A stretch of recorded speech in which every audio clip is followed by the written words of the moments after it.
अखिलेश यादव सुब्रत पाठक के बीच जुबानी जंग। अखिलेश का वार, सुब्रत का पलटवार। पूछ रहा हर कोई सवाल, दोनों के बीच क्यों शुरू हुई जंग।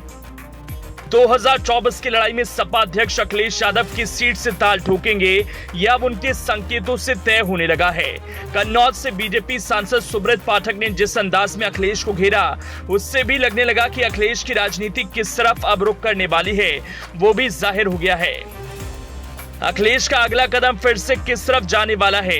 अखिलेश के विश्वास ने किसके विश्वास से अब तालमेल बैठा लिया है, ये सतह पर आ गया है। देश की राजनीति में अखिलेश का क्या रोल अब होने वाला है, ये भी जाहिर हो गया है। यूपी में सीएम योगी के सामने उनसे मुकाबला करने के लिए कमान देंगे, इसके संकेत मिलने लगे हैं। फिलहाल अखिलेश यादव और सुब्रत पाठक के बीच जुबानी जंग चरम पर है और ये सुर्खियां बटोर रही है। अखिलेश ने एक सवाल के जवाब में कन्नौज से सांसद सुब्रत पाठक पर तीखा हमला किया था। कहा था, मुंह में गुटखा भरकर बोलने वाले कन्नौज के विकास की बात नहीं कर सकते। गुटखा और पान खाना छोड़कर वो कन्नौज के विकास पर ध्यान दें।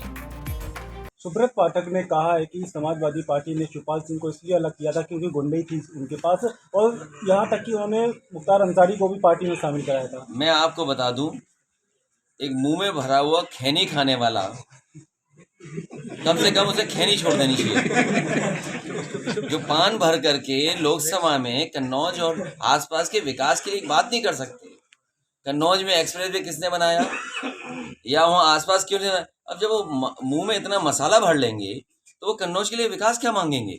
और यहाँ तो मैं जानता हूँ इटावा में उनकी रिश्तेदारियाँ हैं, बहुत रिश्तेदारियाँ हैं इटावा में, और इटावा में भी जानते होंगे रिश्तेदारी वाले लोग कि कितना विकास समाजवादियों ने कराया है। इसलिए जिनका नाम आप ले रहे हैं उनसे कहना आप खुद कि पान खाना छोड़ दें, मुंह में भरा हुआ जो चीजें हैं वो छोड़ दें और कन्नौज के विकास पे ध्यान दें। पूर्व मुख्यमंत्री और सपा के राष्ट्रीय अध्यक्ष अखिलेश यादव के इस बयान पर बीजेपी सांसद सुब्रत पाठक ने ट्वीट कर पलटवार कर दिया है। उन्होंने अपने ट्वीट के माध्यम से कहा, पान का प्रयोग अब हिंदुओं की पूजा में होता है। अखिलेश जी और इसमें सुपारी, कत्था, लौंग, इलायची और कन्नौज के पवित्र फूलों के इत्र पड़ते हैं। अच्छा हो आप वोदका पीना छोड़ दें ताकि आपकी बुद्धि ठीक रहे।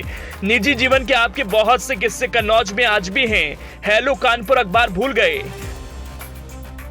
अखिलेश का सुब्रत पाठक पर अटैक यूं ही नहीं है। सुब्रत पाठक का पलटवार अखिलेश पर भी फौरी तौर से यूं ही नहीं है।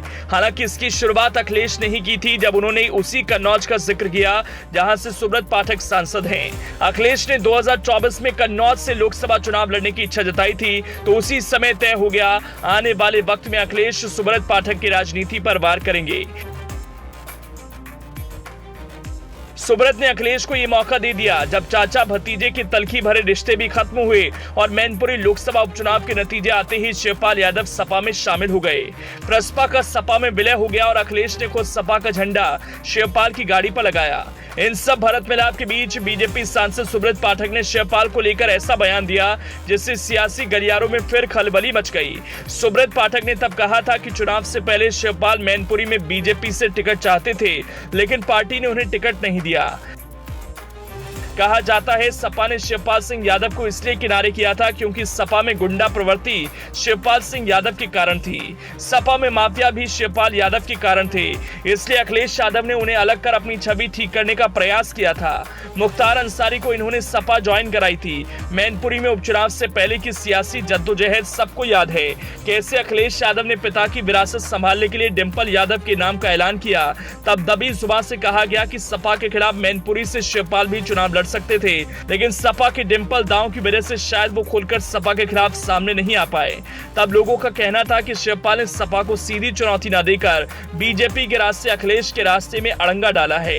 हालांकि बाद में अखिलेश डिंपल को साथ लेकर शिवपाल के घर पहुंच गए, चाचा से समर्थन मांगा और शिवपाल ने भी हंसी खुशी सपा के लिए प्रचार करने का ऐलान कर दिया। फिर क्या था, चाचा भतीजा एक मंच पर दिखे जो यूपी की राजनीति के लिए एक दुर्लभ तस्वीर रही। दोनों ने साथ साथ प्रचार भी किया और नतीजे ऐसे आए कि चाचा ने अपनी बनी बनाई पार्टी का सपा में विलय कर दिया। इस बीच भारतीय जनता पार्टी ने शिवपाल को लेकर सनसनीखेज दावा कर यूपी की सियासत में फिर से तूफान खड़ा करने की कोशिश की। कन्नौज से बीजेपी के सांसद सुब्रत पाठक ने दावा किया कि शिवपाल मैनपुरी में बीजेपी से टिकट चाहते थे।